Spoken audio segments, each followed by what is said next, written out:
If I asked most golfers where they place their attention before and during the swing, I'd get answers like keep my left arm straight or roll my wrists open in the takeaway. That's because we are all conditioned to think about the mechanics of the golf swing at all times. But what if thinking about something else allowed you to hit better shots on the course? What if you stopped playing golf swing and started playing golf? In this video, I'm going to share some really interesting research from the motor learning world and give you some ideas on how to experiment with your thoughts. And more importantly, how this can radically change your golf game for the better. Hi, my name is Sherman. I'm the author of The 4 Foundations of Golf, co-host of the Sweet Spot podcast, and PGA Tour coach. But most importantly, I'm a golfer just like you. Before I get into the different types of thoughts you can experiment with in your golf swing, let me quickly share some interesting research from the motor learning world. For the past 20 plus years, a lot of motor learning researchers have run experiments on multiple sports, and they've found the exact same thing.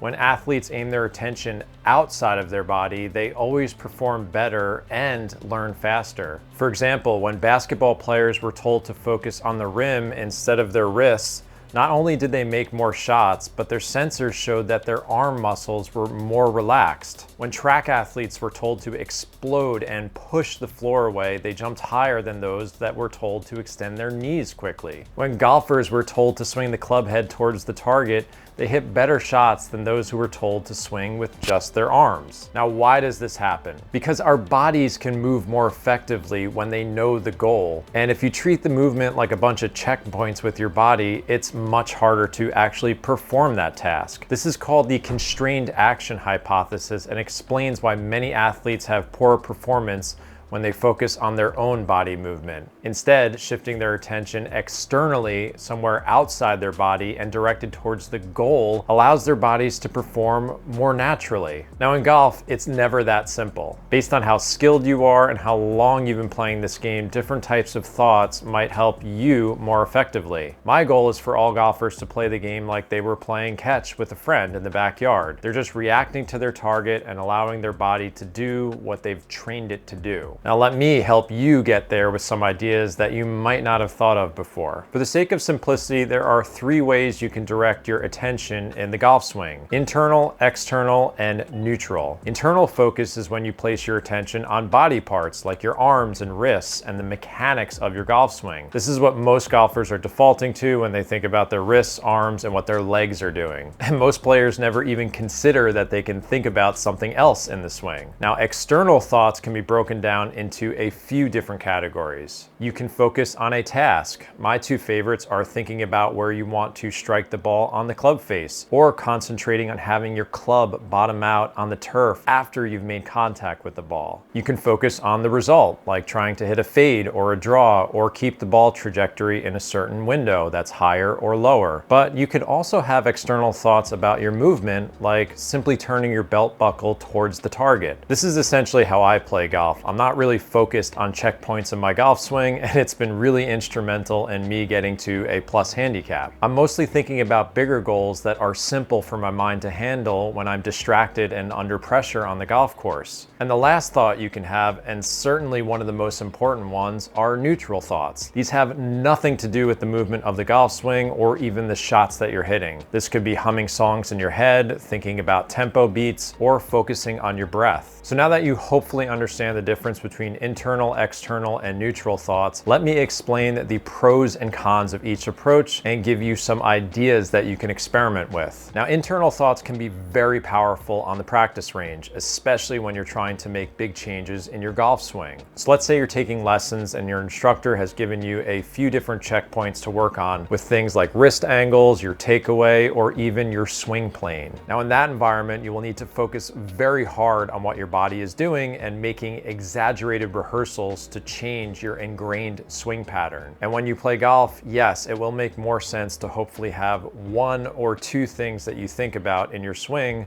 to make those changes stick. Now, I just want to quickly thank the sponsor of this video, Hack Motion. If you are making conscious changes to your golf swing, this is one of the best tools out there. Hack Motion is an awesome wrist sensor tool that I've used, and we've worked with them for a couple of years on our podcast. Here's how it works. You take 10 swings and Hack Motion then analyzes your wrist motion to pinpoint the key faults affecting your ball flight. The app then prescribes a guided drill sequence tailored to your golf swing to help you fix those issues step by step. Now, it can be difficult to transfer the movement from a drill into the full swing. That's why what you think about is so important, and it's why I made this video. Your intentions and feels act as a bridge between drills and real golf swings, and that helps golfers carry over what they've learned. So with the recent app update, Hack Motion now has a library of drills that come with different swing thoughts, since what works for one player might not work for another. So you can test and experiment with different intentions and see which ones give you the best results. You can click the link below in the description to learn more and get an exclusive discount from my YouTube channel. Now let's get back to the discussion. So the right swing feels can be absolutely transformative to a golfer, but there are also some downsides to becoming too obsessed with internal thoughts. There's this classic image that always shows up on social media, and it perfectly summarizes how a lot of golfers play this game. You can't expect to have 5 different checkpoints in your swing and constantly be thinking about them and then expect to perform that under pressure. This is essentially how I played golf for about 10 or 15 years. I would think about my takeaway and then my hands at the top and so on and so on. And when the moment came and I actually had to hit the shot under pressure, I felt like I was trying to guide my entire body and was very safe with how I swung the club. And the results weren't great because I wasn't playing golf like an athlete. I was playing more like a robot trying to execute all these different movements. This is why a lot of the research points to athletes struggling with performance when they think about their bodies too much. It simply backfires. Now, some golfers thrive being very technical and thinking about their swing all of the time. I think Bryson DeChambeau is a pretty prominent outlier in my opinion. But for every Bryson out there, there are thousands of normal golfers chunking the ball into the water hazard because all they can think about was their golf swing and it got in the way of them actually hitting the shot. So if you want to stop getting stuck in swing jail, I believe you should consider experimenting with external thoughts while you practice, and more importantly, when you get on the golf course. They can complement internal thoughts quite nicely. They don't have to come at the expense of them. And here's why. When we're on the golf course, our minds get so distracted. We're worried about our score, the trouble on the hole, a playing partner moving at the wrong moment. You know that the list is long of what can distract you. And because of that, I've always believed we should be fighting to keep golf as simple as possible.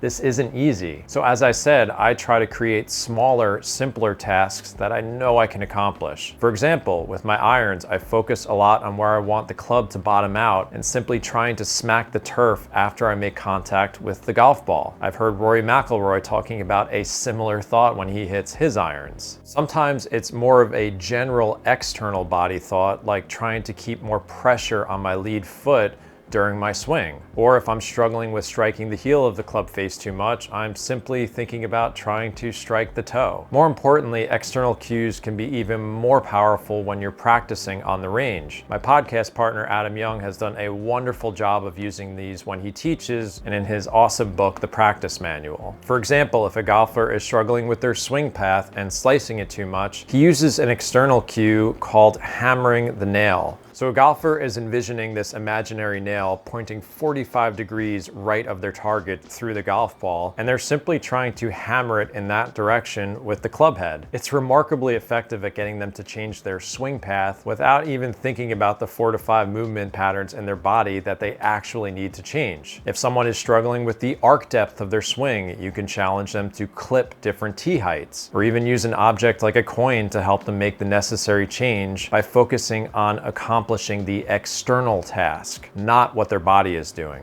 As I said, my personal favorite is strike location. You can spray the face of any club in your bag with Dr. Scholl's Odor X foot spray and challenge yourself to hit the toe, heel, and of course the center of the club. And when golfers try this simple external task, they are generally shocked by the results. There are so many examples of external cues in golf, and you can get creative and think about some on your own when you practice or when you're on the course. Overall, I love trying to do the opposite. If you're slicing it, try to figure out how to hit a big hook. If you hit it too high, experiment with things like ball position and shaft lean to hit it lower. If you initiate contact contact with the ground too far behind the ball, try to exaggerate the opposite and really focus on that external task. Generally speaking, the research says that using more general external cues, like trying to brush the grass after the golf ball, can boost short-term performance. But more importantly, it helps golfers retain these skills for a longer period of time because, again, they're teaching their bodies to self-organize. I love that word. And last but certainly not least, these tasks are easier to perform under pressure because they are simple in nature. You can allow your body to relax more and be more athletic rather than tensing up and worrying about those 5 or 6 different swing thoughts. So when I'm under pressure in a tournament, I know I can rely on this one simple goal. It's more comforting and it puts my mind at ease. That doesn't always mean I pull off the shot, but I believe it gives me a better chance in that moment. Now, there are downsides to external cues. I don't want to make it seem like it solves everything for every golfer. Sometimes they're not going to solve a major technical swing flaw on their own, and you're going to need to focus on more internal work while you practice. Golfers who have also always relied on mechanical thoughts might find it strange and harder to trust on the course. Either way, these types of external thoughts can complement your technical swing work. I think a very simple way to look at things are to use the practice range to get more technical when you need it, but then have an overall goal to transition to more external thoughts that are more manageable while you're actually playing golf. They are two different environments and they need to be treated differently. Now, before I get into some tests that you can run to see which cues work best for you, I do want to discuss neutral thoughts. These can be incredibly powerful on the golf course, especially for more experienced, skilled players. Now, our brains are not really capable of thinking of two things at once. So when golfers get nervous and start thinking about their putting stroke, for example, there are creative ways to replace those thoughts with something else. Now, neutral thoughts have nothing to do with what your body is doing or even the goal that you're trying to accomplish. For example, in my putting routine, I often play the same song over and over again in my head. If you've listened to The Sweet Spot or read my book, The 4 Foundations of Golf, you've heard me talk about that a lot. This is just trying to get me in that zone and trust that my unconscious mind knows how to hit a putt with relatively good speed and face control. For a while, I used to think about swing tempo beats in my head before and during my golf swing. And when I'm in tournaments, I often do breathing exercises when I need them, like box breathing, where I'm inhaling, holding my breath,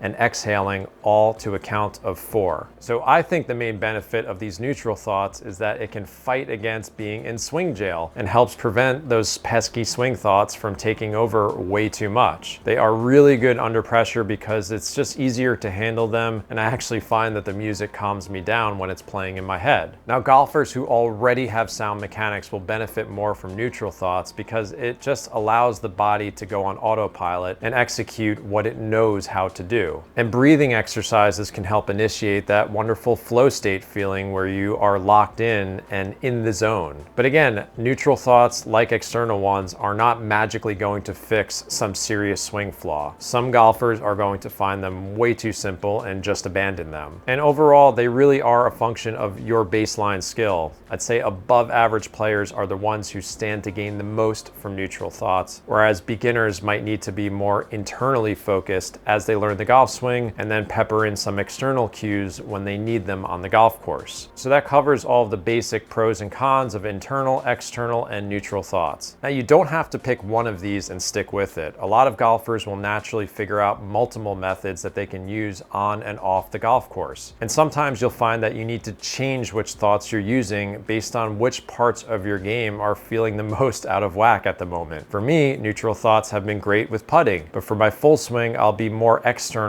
or even internal at times. Now, the best way to figure out what works for you is simply to test. For example, you can hit a series of shots with internal swing thoughts that you feel are the best and most productive for your golf swing. But here's the most important part with practice in general. You have to track your feedback. Where is the golf ball finishing relative to your target? How is your face contact? How is your interaction with the turf? If you're working with video feedback with an instructor, is a certain intention making the change that they want to see? Then you can try an external thought. It could be as simple as thinking about where you want to strike the ball in the club face, or maybe an overall body cue like swinging to right field. Or you can try something neutral where you are counting during your swing, like 1, 2, 3, to signify the takeaway, transition, and impact position. Now, if you're finding better results with one of these methods and getting more shots on target, then it's time to to take it out to the course and see if it's working there. This process never really ends. Throughout my entire golf season, I am drifting between different external cues. Sometimes with my driver, I'm thinking about a more general fade feel. Other times I'm thinking about hitting up on the ball, or I'm focusing on a toe strike if I'm heeling it too much. Now, there have been plenty of moments where I do need to get more technical and think more about my body. But when I compete and there's the most pressure on my game, I'm trying my best to get more neutral in the biggest moments. That seems to suit me well. Now, there are no right answers for everyone. That's why we all test and refine. And I'm guessing a lot of you have only relied on swing thoughts, and this might open up a door to something else that could be really transformative in your golf game. So I'd love to hear what creative ways people have figured out to shift their attention to in their own games. So feel free to leave that in the comments section and tell your own stories that other golfers might learn from. And don't miss my last video where I explain how changing your grip size could reduce your shot dispersion by a whopping 30%.